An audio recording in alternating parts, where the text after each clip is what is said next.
नमस्कार दोस्तों, मनोविज्ञान मास्टर क्लास के अंदर अधिगम अभिप्रेरणा के बाद आज हमने तीसरा टॉपिक चॉइस किया है। वो किया है एनसीएफ 2005 और एनसीएफ 2005 से रिलेटेड आज हम 50 महत्वपूर्ण प्रश्न देखेंगे जिनसे बार आपको कोई सा भी एग्जाम हो क्वेश्चन नहीं मिलेगा। और इतना विश्वास दिलाता हूं दोस्तों कि जो ये मनोविज्ञान की मास्टर क्लासें लेकर आ रहा हूं मैं प्रश्नों की, इनमें से किसी भी क्लास को छोड़ मत देना, हर एक क्लास को ध्यान से देख लेना, क्योंकि इनसे बार एग्जाम में चाहे कोई सा भी हो, first grade, second grade, third grade, TET exam, KVS, DSSSB का कोई सा भी एग्जाम हो, इनसे बार आपका क्वेश्चन नहीं जाने वाला है। तो आज हम देखने वाले हैं एनसीएफ 2005 दोस्तों। क्वेश्चनों की संख्या रहेगी 50। तो आप देखते रहिए मेरे साथ अंत तक। आप सभी का मैं स्वागत करता हूं YouTube channel Kuchaman online classes पर। मित्रों, एक बार सभी साथियों से कहता हूं कि जो भी साथी इस क्लास पे आया है वो कुचामन ऑनलाइन क्लासेज का ऐप डाउनलोड कर लें और वहां से इनकी पीडीएफ प्राप्त करते रहे दोस्तों। हर एक साथी ऐप डाउनलोड करेगा और पीडीएफ है वहां से, स्टोर से पीडीएफ है वो प्राप्त करेगा दोस्तों। चलते हैं दोस्तों क्वेश्चनों की ओर।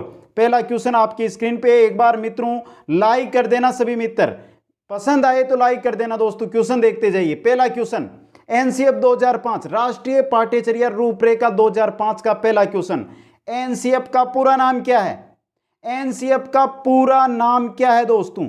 ऑप्शन देखिए, नेशनल करिकुलम फॉर्मेट, दूसरा है दोस्तों नेमर करिकुलम फास्ट, तीसरा है नेशनल करिकुलम फ्रेमवर्क और चौथा है ये सभी। सही आपका रहेगा 3 number option, national curriculum framework. NCF 2005 का पूरा नाम, राष्ट्रीय, हिंदी में बोला जाए तो राष्ट्रीय पाठ्यचर्या रूपरेखा दोस्तों। नेक्स्ट क्वेश्चन की ओर चलते हैं। क्वेश्चन नंबर 2, एनसीएफ 2005 ने अपनी समझ कहां से प्राप्त की? यह ऐसा क्वेश्चन है जो बहुत एग्जामों में आ भी चुका है दोस्तों। रचनावाद से, प्रायोजनावाद से, मनोविश्लेषणवाद से या प्रकार्यवाद से? एनसीएफ 2005 ने अपनी समझ रचनावाद से प्राप्त की थी। 1 नंबर ऑप्शन आपका सही रहेगा। नेक्स्ट क्वेश्चन, क्वेश्चन नंबर 3, अभी तक विद्यालय शिक्षा का सबसे नवीनतम दस्तावेज कौन सा है? बहुत अच्छा क्वेश्चन आया है दोस्तों। अभी तक विद्यालय शिक्षा का सबसे नवीनतम दस्तावेज कौन सा है? आरटीई 2009, एनसीएफ 2005, सीसीई 2009, ये सभी। सही आपका रहेगा ऑप्शन नंबर 2, एनसीएफ 2005 दोस्तों। बहुत ही इंपॉर्टेंट क्वेश्चन है ये भी। नेक्स्ट क्वेश्चन में चलते हैं। क्वेश्चन नंबर 4, अगर किसी भी क्वेश्चन में कोई भी दिक्कत हो मित्रों, गलती मेरे से भी हो सकती है पढ़ते वक्त या ऑप्शन पे राइट क्लिक करते भी हो सकती है, लेकिन आप अपना तैयारी को जारी रखें और गलती किसी भी प्रकार की लगे तो कमेंट कर दें। कुछ भी दिक्कत हो तो भी कमेंट जरूर करें। एनसीएफ 2005 किसकी पहल पर तैयार किया गया था दोस्तों? एनसीईआरटी, आरटीई, एसआईईआरटी या एमएचआरडी? बहुत अच्छा क्वेश्चन है। एनसीएफ 2005 किसकी पहल पर तैयार किया गया था मित्रों? एमएचआरडी। ऑप्शन 4 सही रहेगा।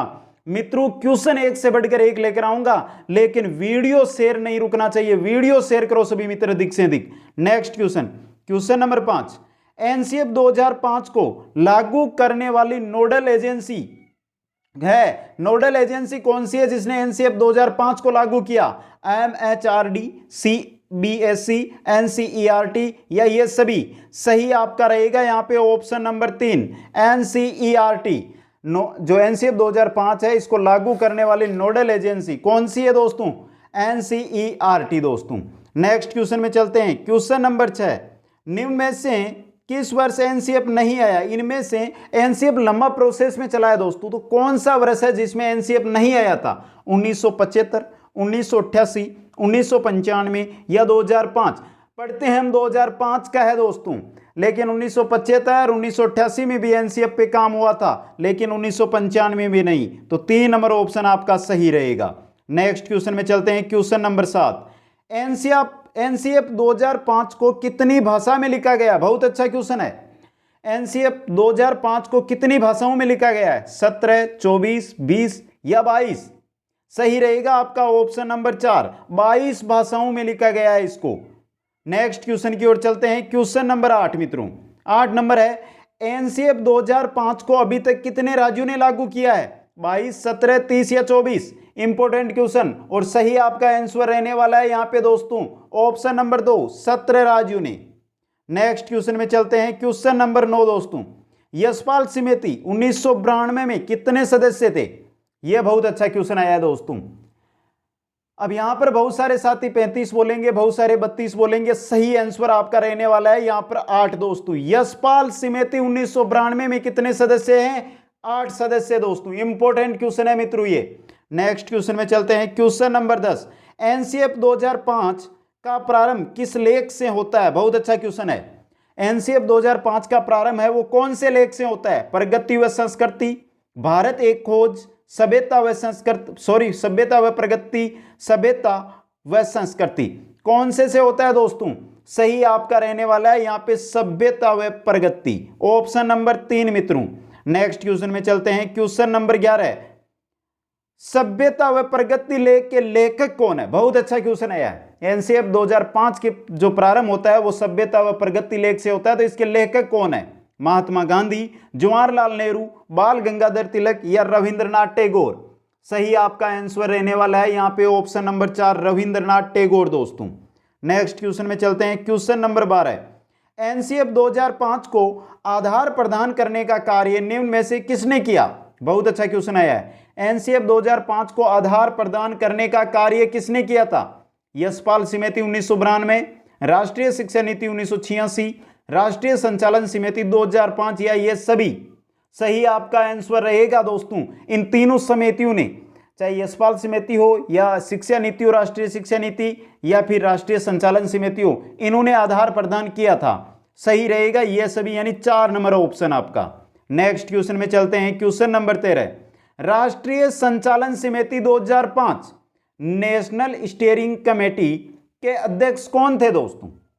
Arjun Singh, professor Krishna Kumar, doctor JS Rajput, professor Yashpal, कौन थे दोस्तों? बहुत अच्छा क्वेश्चन है, सही आंसर रहेगा प्रोफेसर यशपाल दोस्तों। नेक्स्ट में चलते हैं क्वेश्चन नंबर 14 की ओर।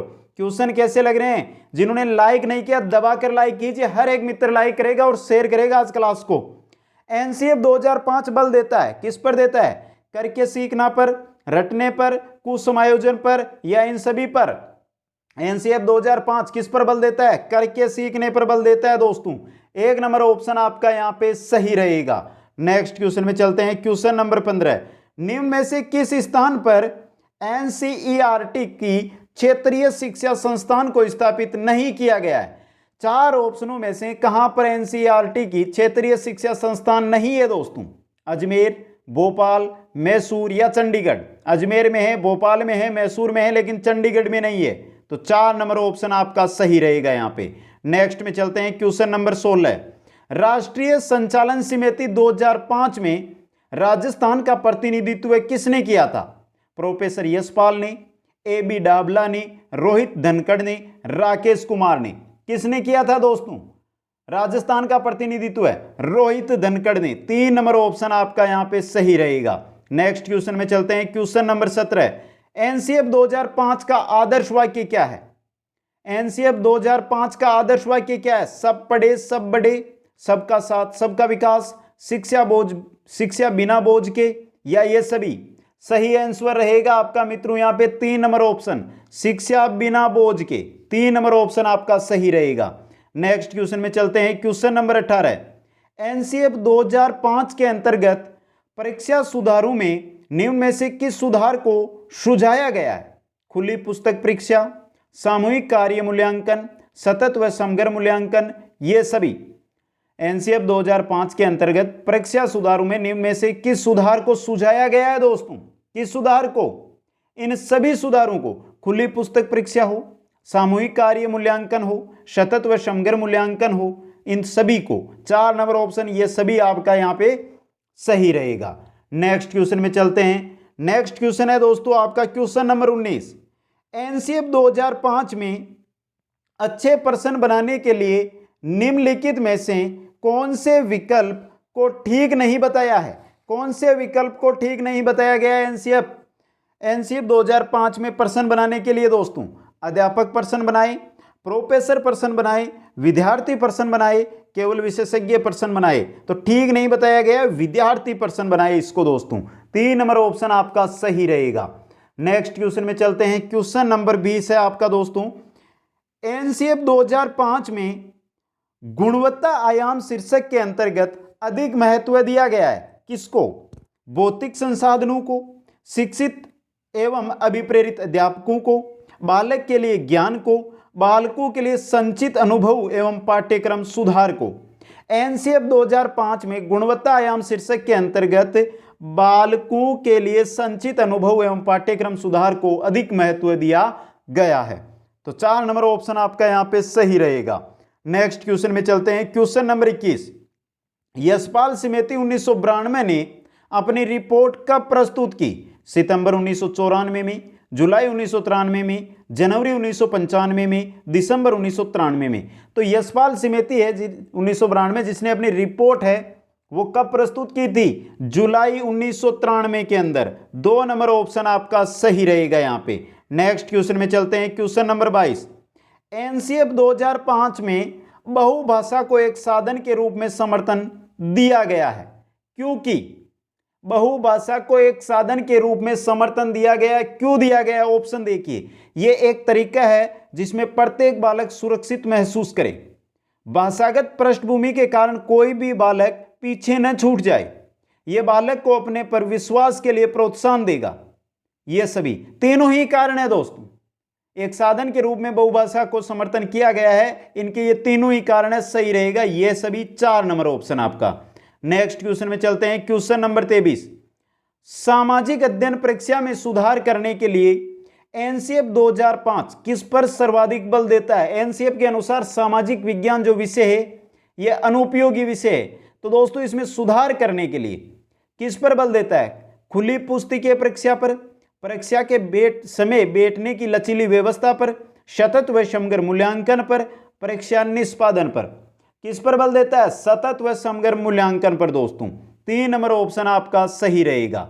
नेक्स्ट क्वेश्चन में चलते हैं। क्वेश्चन नंबर 24, एनसीएफ 2005 में निम्न में से बच्चों के किस अधिकार का वर्णन नहीं किया गया है? शिक्षा का मौलिक अधिकार, भागीदारी का अधिकार, सूचना का अधिकार या ये सभी? कौन से अधिकार का वर्णन नहीं किया गया है एनसीएफ 2005 में बच्चों के? किसका दोस्तों? शिक्षा के मौलिक अधिकार का। 1 नंबर ऑप्शन आपका सही रहेगा। नेक्स्ट क्वेश्चन में चलते हैं। क्वेश्चन नंबर 25, एनसीएफ 2005 के अनुसार पंचायती राज का मूल आधार कौन सा सिद्धांत है? ज्ञान का सिद्धांत, पूरकता का सिद्धांत, संगठन का सिद्धांत या ये सभी? तो पंचायती राज का मूल आधार कौन सा सिद्धांत है दोस्तों? पूरकता का सिद्धांत। 2 नंबर ऑप्शन आपका यहां पे सही रहेगा।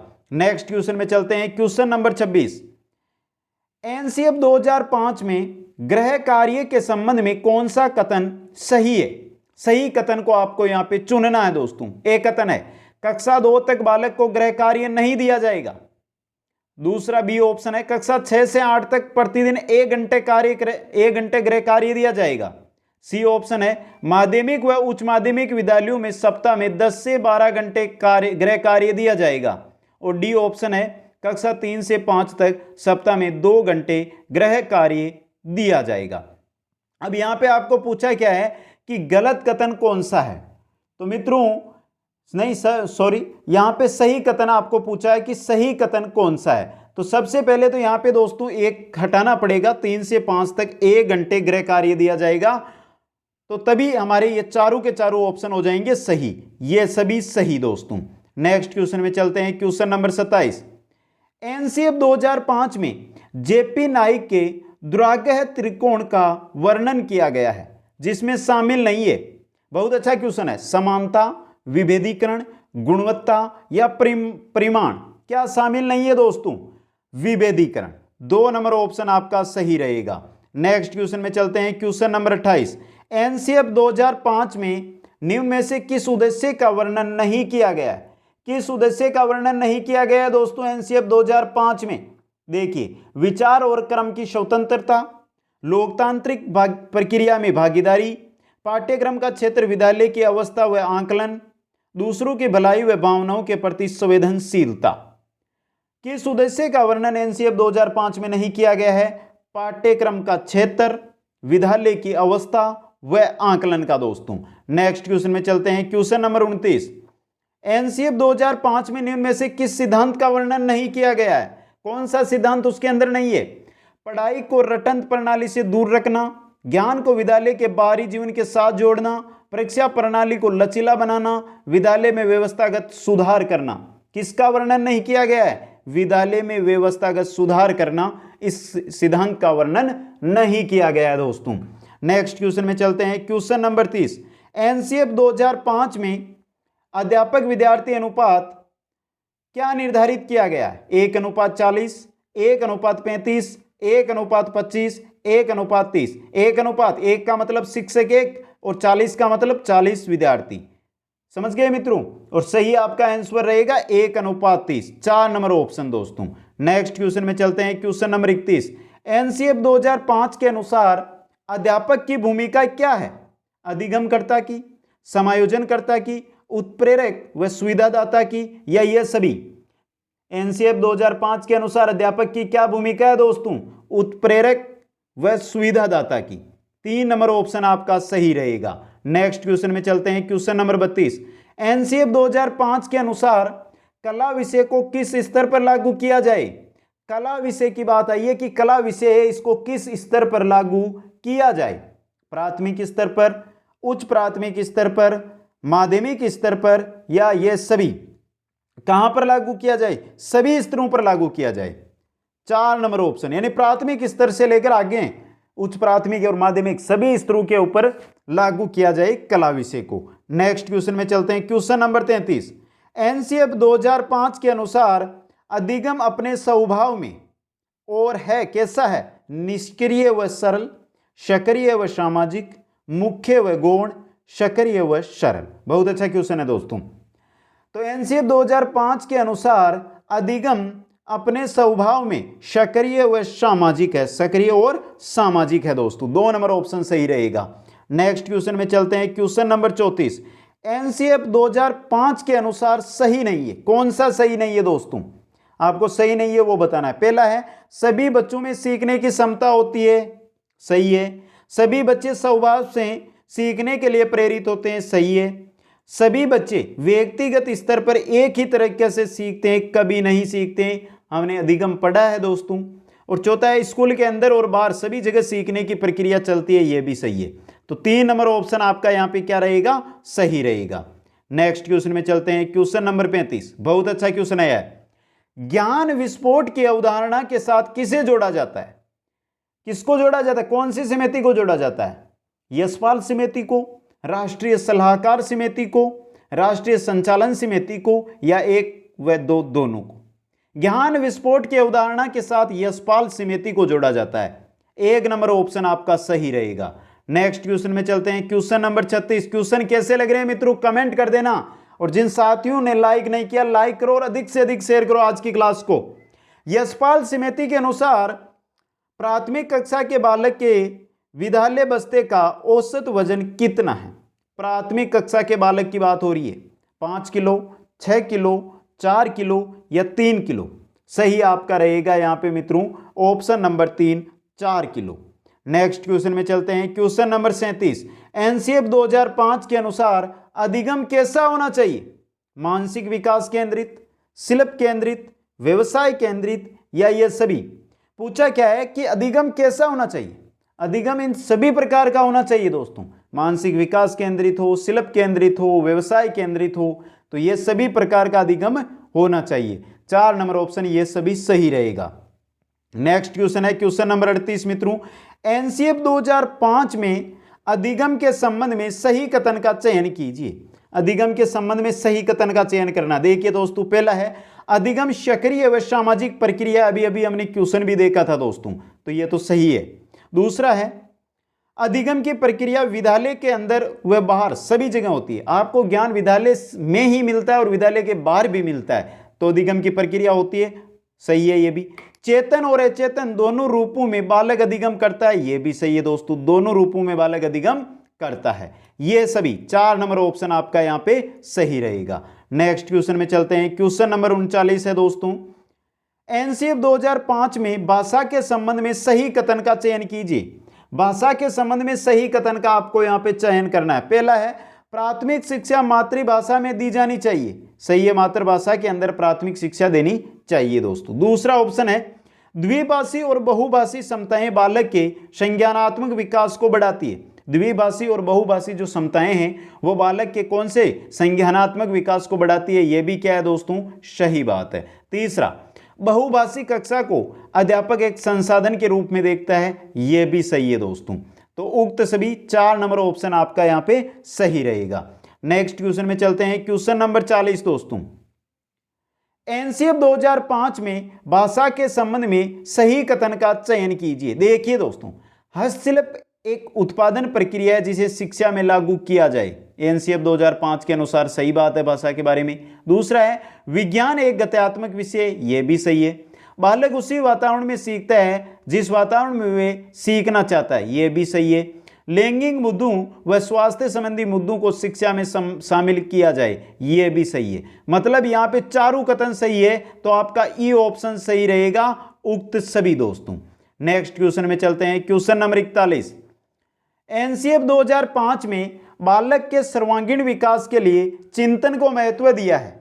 चिंतन के संबंध में सही कथन का चयन कीजिए। चिंतन के बारे में आपको सही कथन है उसका चयन करना। देखिए, चिंतन एक भावात्मक प्रक्रिया है। दूसरा है बालक माह में 2 से 3 दिन चिंतन को काम में ले। तीसरा ऑप्शन है बालक प्रतिदिन 2 घंटे चिंतन को काम में लें। और चौथा ऑप्शन है ये सभी सही। चिंतन के संबंध में सही कथन रहेगा आपका 2 नंबर ऑप्शन, बालक प्रतिदिन 2 घंटे चिंतन को काम में ले दोस्तों, एनसीएफ 2005 के अनुसार। नेक्स्ट क्वेश्चन में चलते हैं। क्वेश्चन नंबर 42, एनसीएफ 2005 के अनुसार सामाजिक अध्ययन एक कैसा विषय। बहुत अच्छा क्वेश्चन है और मैंने पहले इसका आंसर पहले ही बता दिया है। उपयोगी विषय है, अनुपयोगी विषय है, परिवर्तित व गत्यात्मक विषय है, या ये सभी। सामाजिक अध्ययन की बात हो रही है। सामाजिक अध्ययन आपका एनसीएफ 2005 के अनुसार अनुपयोगी विषय है। 2 नंबर ऑप्शन आपका यहां पे सही रहेगा।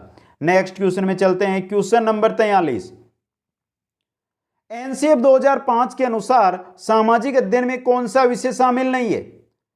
भूगोल, अर्थशास्त्र, राजनीति विज्ञान, मनोविज्ञान। भूगोल, अर्थशास्त्र और राजनीति ये तीनों तो शामिल है, लेकिन मनोविज्ञान शामिल नहीं है। तो 4 नंबर ऑप्शन आपका यहां पे सही रहेगा। नेक्स्ट क्वेश्चन में चलते हैं। क्वेश्चन नंबर 44, एनसीएफ 2005 में बाल केंद्रित शिक्षण को महत्व दिया गया है।